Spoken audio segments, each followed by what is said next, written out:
12 વાગ્યાના સુમારે જે વાવાઝોડું આવે ને વાવાઝોડા સાથેનો જે વરસાદ છે, આ વરસાદે તારાજી સર્જી છે. વાત વાવ-થરાદ અને જે બનાસકાંઠા જિલ્લો છે, બનાસકાંઠા જિલ્લામાં જે વાવાઝોડું ફરક્યું છે અને આ વાવાઝોડે કેટલું નુકસાન કર્યું છે અને તેની સાથે ખેડૂતોએ સરકાર સમક્ષ શું માંગ કરી છે તેની વિગત ચર્ચા આ વિડીયોમાં કરવી છે. વૈષ્ણવજન તો તેને કહીએ જે પીડ પરાઈ જાનાને રે.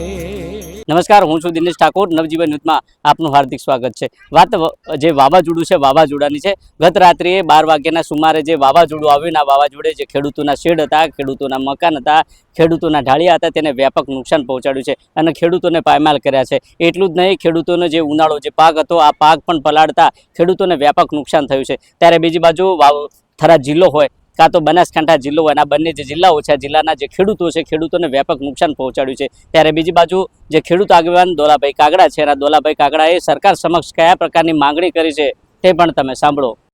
ગઈ રાત્રે તારીખ 1/6/2026 દિવસે જ્યારે 100 થી વધારે સ્પીડથી તાંડવ અચાનક જે રાતના 12 વાગ્યાના આસપાસે એ વાવ-થરાદ પંથક, બનાસકાંઠા પંથકની અંદર એ પ્રવેશ્યું રાજસ્થાન તરફથી.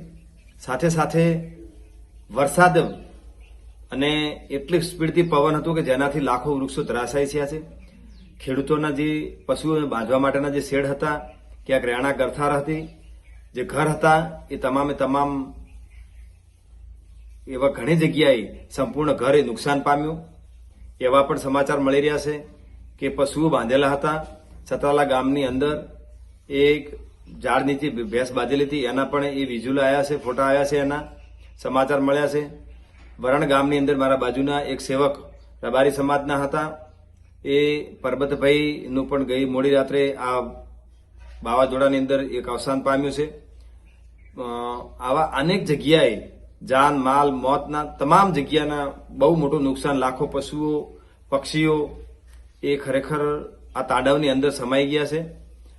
ખેડૂતોનો મામૂલો જે બાજરી જેવો પાક હતો, બીજા અન્ય પાકો હતા, એ ખેતરની અંદર જ એ લગભગ 70 થી 75% એ પાક અત્યારે ખેતરોની અંદર હતો, એ પણ પદળી અને ત્યાં આગળ મોટું એમાં નુકસાન થયું છે.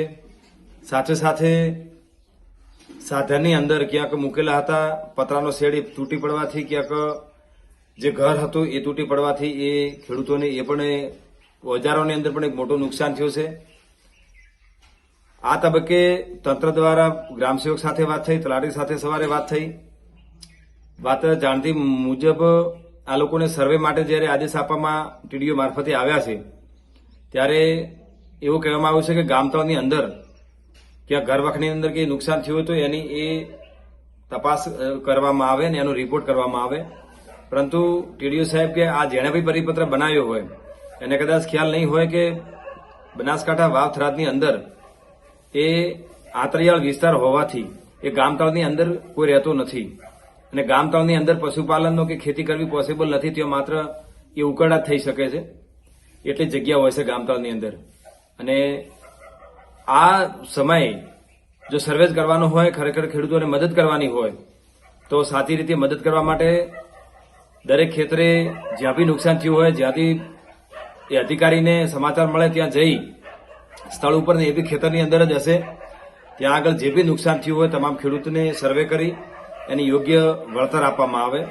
બાકી આવી રીતે ભ્રમિત કરનારા જે પરિપત્રો છે એ ખરેખર ન કરવા જોઈએ અને પરિપત્ર કરતી વખતે થોડોક ભૌગોલિક પરિસ્થિતિને ધ્યાને રાખી અને દરેક રીતે અધિકારીને એના ઉપર થોડીક માહિતી લઈને પછી પરિપત્ર એ જાહેર કરવાની જરૂર છે અથવા એની અંદર સુધારો કરવાની બી જરૂર છે. સાથે સાથે આ તમામ વિસ્તારની અંદર જ્યાં બી ખેડૂતોને નુકસાન થયું હોય એ તમામ ખેડૂતોને સરકાર વળતર આપે. આજે તો અત્યારે પરિસ્થિતિ બધી છે, થોડોક સમય થયો છે, ગઈ રાતનું થયેલું છે, લાઇટની બી વ્યવસ્થા નથી, એટલે અત્યારે ખાલી મીડિયાના માધ્યમથી સરકાર સુધી આ મેસેજ પહોંચાડવાની કોશિશ અમે કરી રહ્યા છીએ. અને 1-2 દિવસની અંદર ખેડૂત સંગઠન દ્વારા એ મામલતદાર કચેરીએ અલગ અલગ જિલ્લાઓ તાલુકાની અંદર એ આવેદનપત્ર અપાશે અને જ્યાં બી નુકસાન થયું હોય આવા તાંડવની અંદર ત્યાં તમામ ખેડૂતોને એક મદદરૂપ થાય સરકાર, એના માટેના મારા પ્રયાસો રહેશે.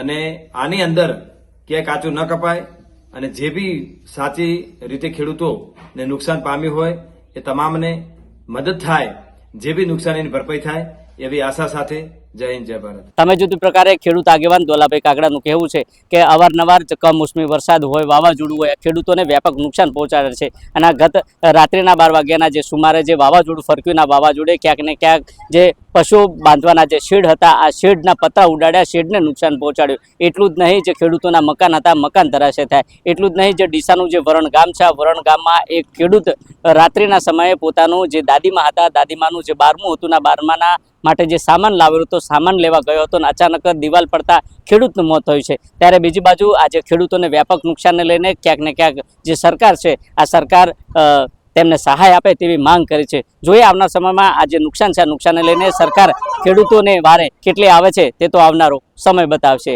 દિનેશ ઠાકોર, નવજીવન ન્યૂઝ, થરાદ.